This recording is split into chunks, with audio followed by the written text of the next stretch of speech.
Shalom anak-anak hebat. Bagaimana kabar kalian hari ini? Dahsyat, luar biasa. Yes, Yesus. Oke, semangat belajar untuk hari ini ya. Untuk tematik masih pada tema 1 tentang pertumbuhan dan perkembangan makhluk hidup. Dan kita sudah selesai belajar di subtema 1 dan hari ini kita masuk pada subtema yang kedua, yaitu tentang pertumbuhan dan perkembangan manusia. Nah, anak-anak, pertumbuhan adalah perubahan ukuran baik tinggi maupun berat badan. Sekali lagi, pertumbuhan adalah perubahan ukuran secara fisik baik tinggi maupun berat badan. Sedangkan perkembangan adalah perubahan individu baik secara struktur maupun fungsi organ. Nah, anak-anak, pertumbuhan pada manusia terjadi sejak kita dalam kandungan. Jadi anak-anak, sejak kita masih dalam kandungan ibu kita sudah mengalami yang namanya pertumbuhan. Dan pertumbuhan sangat pesat terjadi ketika kita sudah dilahirkan. Oke anak-anak, untuk mempelajari lebih lanjut tentang pertumbuhan pada manusia, mari sama-sama kita perhatikan buku tematik 3A halaman 49. Pertumbuhan pada manusia ditandai dengan perubahan tinggi serta berat badan. Tubuh akan semakin tinggi dan semakin berat dari tahun ke tahun. Selama pertumbuhan, selain mengalami perubahan tubuh, kemampuan manusia juga bertambah. Misalnya ketika dilahirkan, seseorang belum bisa berbicara dan berjalan. Tetapi setelah berumur di atas setahun, biasanya anak-anak mulai belajar berbicara dan berjalan. Pertumbuhan terjadi karena sel-sel tubuh berkembang. Perkembangan sel terjadi karena adanya pengolahan makanan di dalam tubuh. Pertumbuhan manusia dapat dikelompokkan menjadi beberapa tahap, yaitu mulai dari bayi, balita, anak-anak, remaja, dewasa, sampai lanjut usia. Pertumbuhan terjadi dengan pesat pada usia balita sampai anak-anak. Tubuh akan terus tumbuh sampai kita mencapai usia 18 sampai 20 tahun. Pada tahap dewasa, tidak terjadi lagi pertambahan tinggi badan. Pada sebagian orang lanjut usia, tulang punggung akan menjadi bungkuk. Hal ini terjadi karena penurunan fungsi tulang. Selain itu, kulit juga akan mengeriput. Oke anak-anak, setelah kalian menyimak penjelasan tentang pertumbuhan pada manusia, Miss Rani mau tanya, kira-kira apa faktor yang dapat mempengaruhi pertumbuhan pada manusia? Iya, hebat. Salah satu faktor yang dapat mempengaruhi pertumbuhan dan perkembangan pada manusia adalah makanan. Nah, di video sebelumnya kita sudah membahas makanan yang bergizi itu seperti apa. Ada yang masih ingat? Iya, hebat.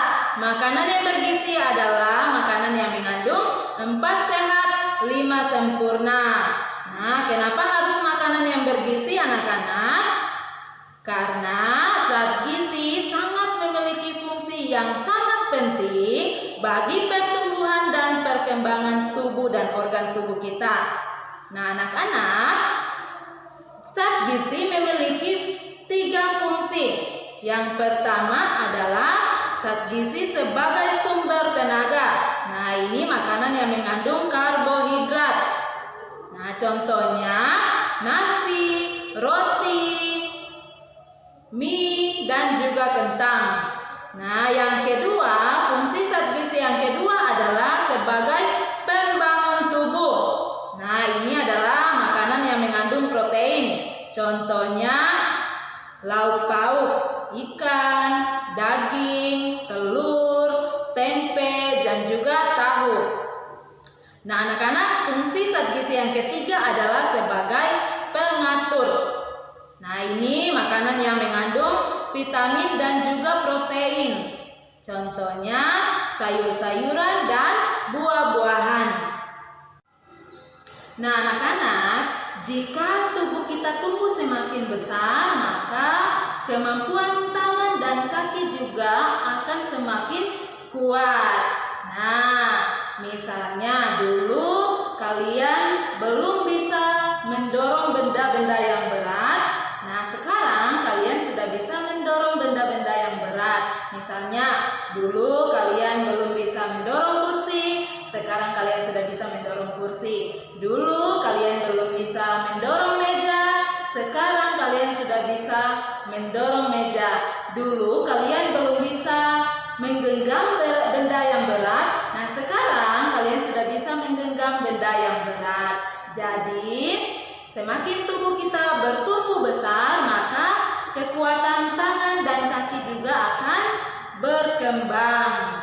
Nah, kekuatan tangan dapat kalian latih dengan melakukan gerakan tarian atau dengan berolahraga. Nah, sekarang anak-anak kita sama-sama perhatikan halaman 52. Nah, di situ ada beberapa gerakan untuk melatih kekuatan tangan kita. Nah, anak-anak, gerakan yang pertama adalah angkat kedua tangan kalian sambil telapak tangan digenggam. Nah, seperti ini ya. Yang kedua adalah turunkan kedua tangan kalian sampai di depan dada. Nah, seperti ini. Gerakan yang ketiga adalah angkat tangan kanan kalian, lalu turunkan ke samping tubuh.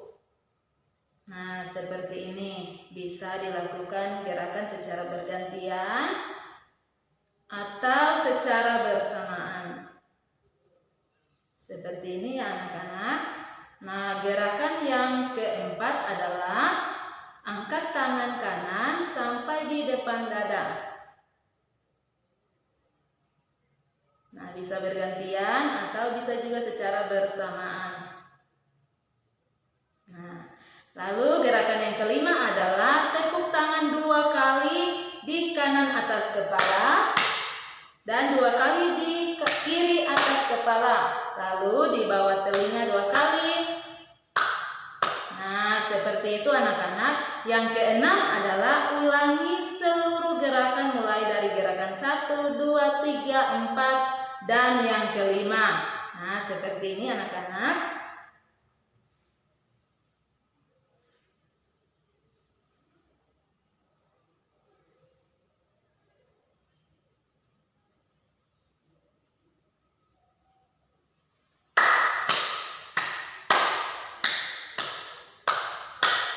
Oke, seperti itu ya anak-anak. Nah, itu gerakan untuk melatih kekuatan tangan kalian. Nah, anak-anak, selain melatih kekuatan tangan, perkembangan juga akan meningkatkan kemampuan berpikir kita. Misalnya dulu di kelas 1, kalian hanya mampu mempelajari bilangan-bilangan satuan, bilangan puluhan. Nah, di kelas 2 kalian mampu mempelajari bilangan ratusan. Nah, sekarang di kelas 3 kalian mampu mempelajari bilangan-bilangan ribuan. Dan kali ini kita juga masih akan belajar penjumlahan bilangan ribuan. Dan hari ini kita akan belajar penjumlahan dengan teknik menyimpan dan teknik tanpa menyimpan. Yang akan kita bahas terlebih dahulu adalah penjumlahan dengan teknik tanpa menyimpan. Simak penjelasan Miss Rani ya anak-anak. Oke anak-anak, sekarang kita akan melakukan penjumlahan bilangan ribuan. Yang pertama adalah dengan teknik tanpa menyimpan. Yang kedua yaitu dengan teknik menyimpan. Nah, sekarang yang akan kita bahas terlebih dahulu adalah teknik tanpa menyimpan. Nah, anak-anak perhatikan di sini ada bilangan 4.403 dijumlahkan dengan bilangan 1.245. Nah, sekarang kira-kira siapa yang tahu yang dijumlahkan terlebih dahulu adalah angka berapa dan berapa? Ya, betul sekali, angka 3 dan 5. Nah, bilangan yang menempati nilai satuan yang dijumlahkan terlebih dahulu. 3 ditambah 5 berapa? Iya, hebat, 8. Nah, sekarang yang kedua kita jumlahkan nilai puluhannya. 0 ditambah 4, 4. Nah, sekarang yang ketiga adalah kita jumlahkan nilai ratusannya. 4 ditambah 2, Iya, hebat. 6. Nah, sekarang yang terakhir adalah nilai ribuannya. 4 ditambah 1 sama dengan 5. Nah, jadi hasilnya 5.648. Nah, ini teknik tanpa menyimpan ya anak-anak. Nah, sekarang perhatikan untuk penjumlahan dengan teknik menyimpan. Di sini ada bilangan berapa anak-anak? Ada yang sudah bisa baca? Ada yang sudah bisa baca nama bilangan? Nah, bilangan berapa anak-anak? Iya, hebat, betul sekali. 1464. Kita jumlahkan dengan bilangan 5618. Nah, perhatikan baik-baik ya anak-anak. Yang dijumlahkan terlebih dahulu adalah bilangan 4 dan 8 yang menempati nilai satuan. 4 ditambah 8 berapa? Ya, hebat, betul sekali, 12. Nah, anak-anak, kalau 12 kira-kira yang ditulis 2 atau ditulis 1? Ya, hebat, ditulis 2, disimpan 1. Nah, disimpan di mana anak-anak? Iya, hebat, disimpan di atas angka 6. Nah, sekarang yang kedua adalah kita jumlahkan nilai puluhannya. 6 ditambah 1 berapa? 7. 7 tambah 1 yang tadi disimpan. Iya, hebat, 8. Nah, sekarang kita jumlahkan nilai ratusannya. 4 ditambah 6 sama dengan 10. Tulis 0, simpan. Iya, hebat, simpan 1. Nah, sekarang kita jumlahkan nilai ribuannya. 1 ditambah 5, 6 ditambah 1 sama dengan 7. Iya, hebat anak-anak. Jadi hasilnya adalah 7.082. Oke, hebat anak-anak. Nah, ini teknik penjumlahan pada bilangan ribuan. Nah, materi kita sampai di sini anak-anak. Miss ingatkan, tetap semangat belajar di rumah, tetap jaga kesehatan. Tuhan Yesus memberkati. Bye.